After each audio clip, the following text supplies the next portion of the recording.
Hello, boys and girls. I am Sonia Sotomayor, also known as Sonia from the Bronx. Bronx is my home. Every time I drive into the Bronx, my heart skips a beat. I drive on Bruckner Boulevard, past the White Castle, and I think of all those hamburgers I ate when I was a kid. I don't live in the Bronx now. I live in Washington, D.C.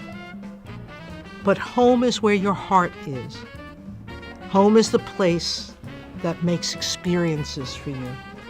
Home is the place where you made friends and you learned about things in life. Home is the place that you believe you belong to. And I belong to the Bronx. And yes, I'm a Yankee fan. I grew up in what was then called the Bronxdale Housing Projects. Today, they've been rededicated, and their new name is the Justice Sonia Sotomayor Housing Development.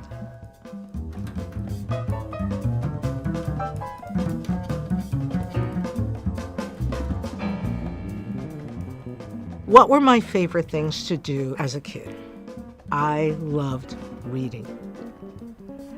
Through reading, when I got a book in my hands, I could travel the universe. Reading let me visit places and imagine things that I could never, ever do on my own. You can't dream about what you don't know. And so the more you learn, and I don't care whether you do it through real books or by reading books on the computer, read anything. Newspapers, magazines, but read to find out more about the world.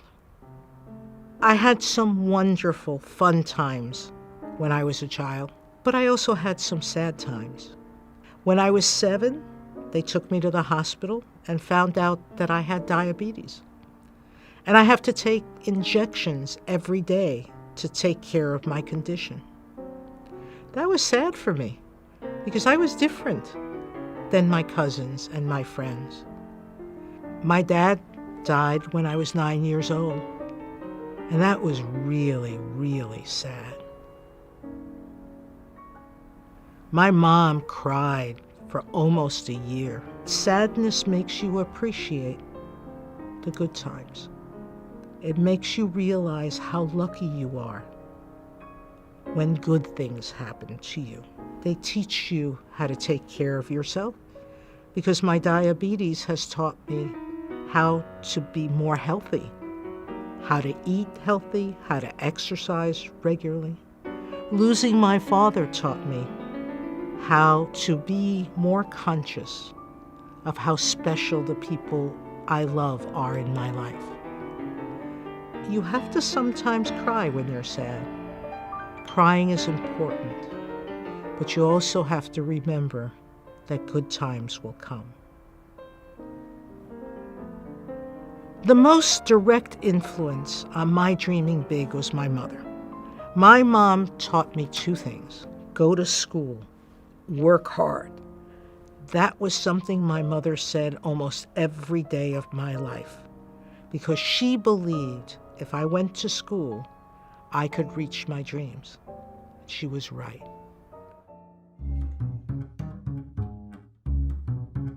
When I was a child, I never knew about the Supreme Court. And now I'm a justice of the Supreme Court, the highest court of the land. We make the most important legal decisions in the country. And how did I get here? The way you get anywhere that you dream about. You have to work hard to do it. I had to go to school. I went to college. I went to law school. I worked hard at jobs. And finally, President Barack Obama made me a Supreme Court justice.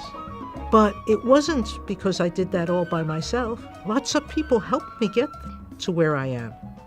My parents, my teachers, my friends who helped me along the way. Sometimes it's a teacher. Sometimes it's the parent of a friend. Sometimes it's a big brother or sister. Sometimes it's a member of your church. But in the world, there are always people who will love you. And what you have to do is be willing to love them back. The people in your life will help you get to where you want to go. But you need to work with them.